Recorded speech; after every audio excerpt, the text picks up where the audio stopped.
doing something which is having a ripple effect on everybody else. But the person that's speaking out is getting the blame for it, because it's so tough when like you get blamed for something that has no control, you have no control over. So it's rather is just blame the person and the problems are theirs and not really yours, and they're the ones that put themselves in that position. Or questioning, what were you doing when this happened, right? And so it's questioning the victim instead of acknowledging what the abuser did is wrong. So what did you say to him? So we tend to, as a society, ask the victim questions on what he or she was doing, or how he or she was acting, or how he or she was dressed, instead of acknowledging that what's happening is that person was abused, and why did the abuser do what they were doing, and acknowledging what the abuser did is wrong, and leaving it on the abuser, that they made a choice to do something wrong to somebody. Like, it's not that child's fault. It's not that, girlfriend, I was a single parent, that was used quite a lot against me. And it happened to me because there's something wrong with me. And nobody else is going to accept me because of this something wrong. And it isolates a person. It makes that person, it made me think even that I couldn't go anywhere else. This person who was telling me these things is the person that I could go to because they get it. But they only get it so they can manipulate me. And I'm sure you can. I mean, we use the word trafficking. Yeah. This was a couple of years into our relationship. When we first met you, you used the word arson because it was sort of a way out, and financially and everything. And you nearly ended up in a very exactly what it was, but they said I didn't have much to worry about. They would help me out, and when I got there, it was they seemed very normal in the beginning. Like, I had normal conversations, and they're like, yeah, they've helped so many people, and they're giving me stories about other women, and they're telling me like, she's in this apartment building, or she drives this car, or she has this job, and I'm just like, okay, thinking that this so that they're painting a picture, a beautiful picture. And that's exactly what they do, right? To lure a person into human trafficking.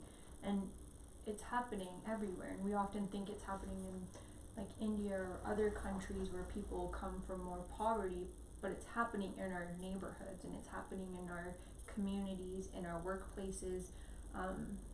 And unfortunately, a lot of people fall victim to it, right? And so it's very easy. It's modern day human trafficking is known as modern day slavery.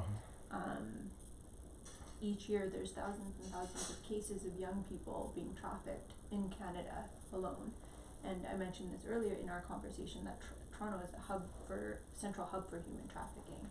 And so a lot of young people fall victim to it. And in Navi's case, because she had this historical sexual assault, perpetrators will use that as ammo. So they'll say to you, well, we'll love you and we'll take care of you.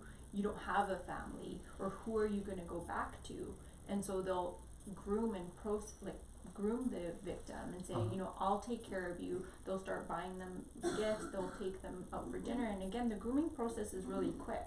It can happen within 20 to 48 hours. And then they'll convince them to engage in sexual activity with other people. And then the person, when they're wanting to leave, not only are they being trafficked for sexual reasons, they're taken advantage of financially, so they're financially abused, emotionally abused, and they're isolated from family and friends. So when they even try to leave or try to escape, they're told, well, where are you going to go? You're a slut, or you're a whore. You're having sex with multiple people. Who's going to take you back? No one's going to believe you. I'm helping you. And a person who's gone through something, experienced something, this happens so fast, you don't even realize what has happened to you. And they make it all seem like it's your doing. It was your idea.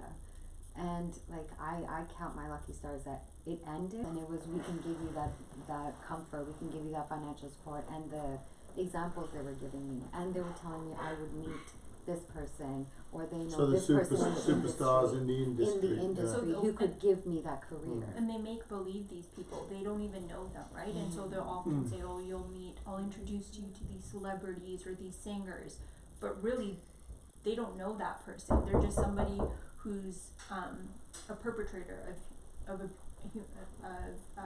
human trafficking. So they'll use any method to lure a person into the sex trade. And so often it's young people, and I continue to say this, it's usually people under the age of 25, and majority of victims of human trafficking are unfortunately females.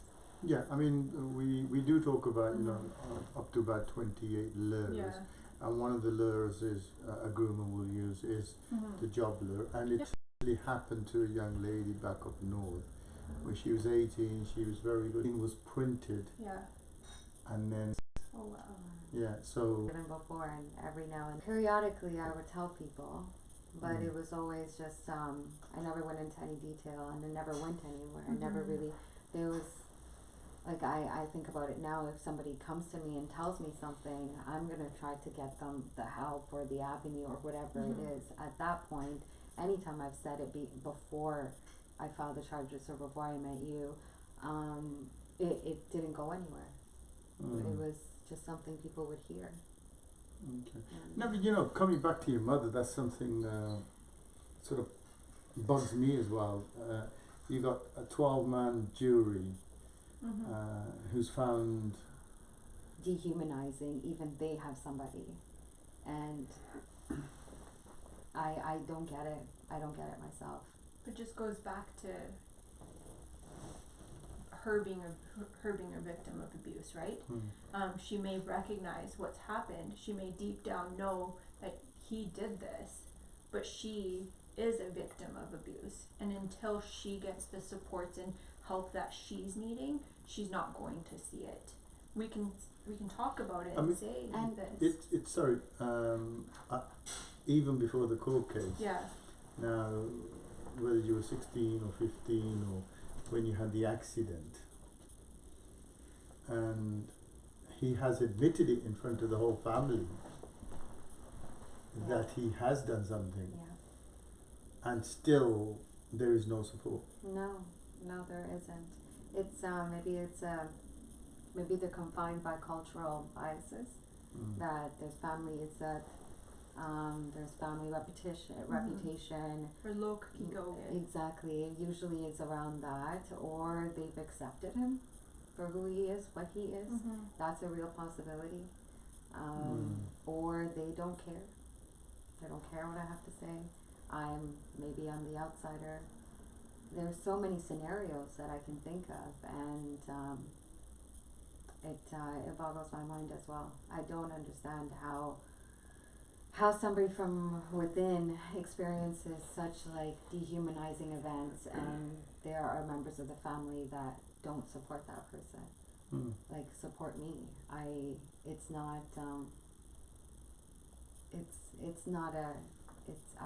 sorry, I just don't. Is that common, Kim? I mean, you obviously go to court a lot, and you would be on taking the victims to court. Yeah. Do you find that a lot when a family member or ancestral abuses happen, with the one side of the family stuck together, and you got the victim against the whole clan?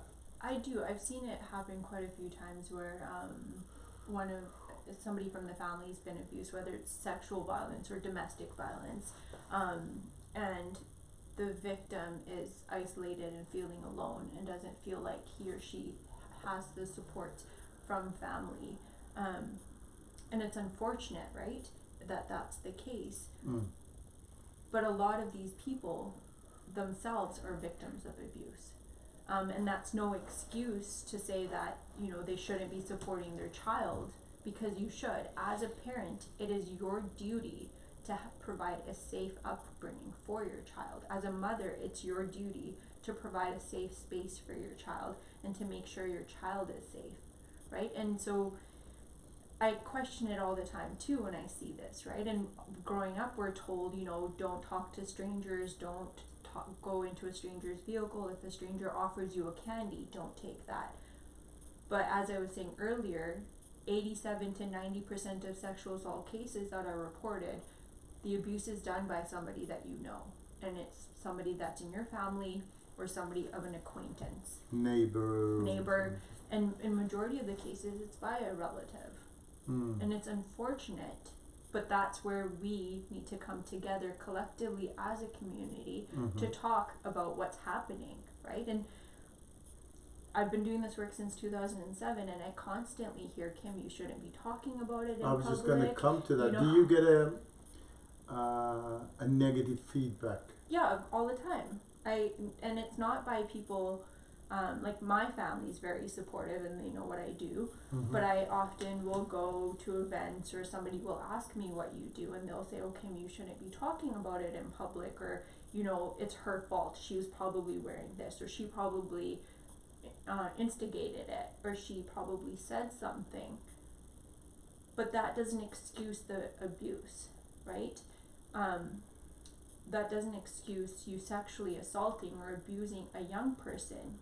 You're the person in power, you're a person of authority. So it's your obligation to take care of that child. So we talk, and the stats show that women are most unsafe in their own homes because of domestic violence happening. Right? We talk about domestic violence happening in the South Asian community and sexual assault, but it's often also brushed under the carpet and people are told you shouldn't talk about it. And I've faced threats in court when I've accompanied some of the individuals that I've gone to, that you shouldn't be talking about this, you shouldn't come on air and speaking about it publicly, you're brainwashing women to fight against their husbands or to speak against men. So you're putting the victims or the people that have come to you, and you're putting ideas into their heads. I've had people say that to me. Okay, guys, you're watching Broken at 6. We're with the victim here, the survivor, Navdeep Kogacha, and Kim Dillon here, who's a sexual assault counsellor. If you've got any question, guys, please send them through. Okay, you can still sort of write into our Facebooks and our YouTube and Instagram, on any of our social media, and we will obviously put them questions in private to Nav, and she'll give us the answers and we'll pass them over to you guys.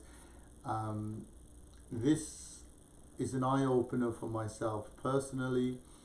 I didn't expect this much crap to come out, but I have heard stories and it's shaken me to the core, and my belief in, I'm just wondering where humanity is going. Even Janwar don't do these kind of things to their own kids. Even animals don't do these kind of things to their kids, and we call ourselves humans. So this baffles me, but we fight on. We want to raise awareness, and I've said it to her many times. She is a warrior. She is courageous. She's taken on everyone, and I'm glad she's done it, because there are stories. I've had people coming up to me and crying and bawling their eyes out, and she has given everybody a platform to talk. Make sure you keep using that platform. You know, reach out, pick up the phone. If you're going through something, talk to a trusted adult. There is help on the other side. There is help. Definitely there is help on the other side. One last thing to you. I sometimes call you DP or Navi. How you found the Sikh Awareness Society? You guys have been great. There are certain things that I wouldn't have been able to do or come this far without you. So thank you. I think you reach a wide range of topics that need to be discussed, taboo topics, and you seem fearless. You just go ahead and talk about them anyway.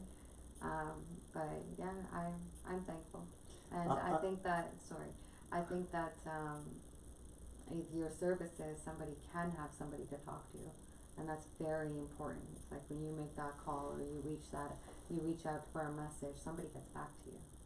So I'm just going to go back to 3.5 years ago when we first met, and there was such a distance, and I was sensing fear from your side, and now we're just sitting down like family, and I'm very proud of you that there is that lioness that's come out of you, and I'm glad you've done it, darling.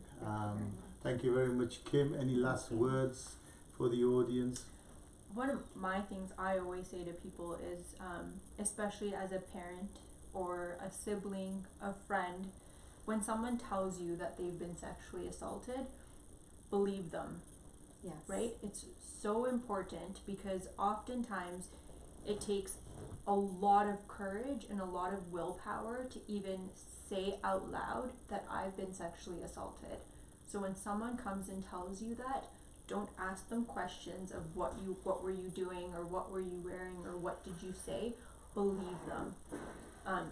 And you would be amazed at how much strength that gives a person. And I'm sure that's what Navi experienced with telling you, right? Like, you believed her, you didn't question it. And so I tell that to everyone, because it takes a great deal of courage to come forward and say, I've been a victim of sexual violence. And an empathetic ear can go a long way. Even if you don't have the solution right in front of you, just listening makes a difference. Yeah, because our automatic response is, okay, we need to call the police, or we need to do this. Before doing all that, listen to what the person has to say, and sit and actually listen to them and believe them, and provide that safe, comfortable environment that they can open up and tell you, because they're coming to you and telling you that they've been a victim of sexual violence because they trust you. And if you question them, they're going to lose that trust, not in you, but just in general. They're not going to be able to tell anyone that they've been a victim of sexual violence. Thanks, Kim. And Navi? I was going to say, if the person that they are talking to, if you are the first person that they are talking to, that can make and break them. Yeah. And that's where you were going with that too. So it makes a huge difference. That could save that person's decades of lives before they finally find the courage again. Or it could get them this help that they need sooner so they can heal faster as well. There's lots of resources in the community too, especially there are resources for our South Asian community. So thank you, guys, and thank you for being with us for the last 4 odd days. Like I said, if there's still questions in your minds, just write to the Sikh Awareness Society, and we'll pass them over to Navi, and she can answer them. And hey guys, I always say, be aware, be prepared, and stay safe.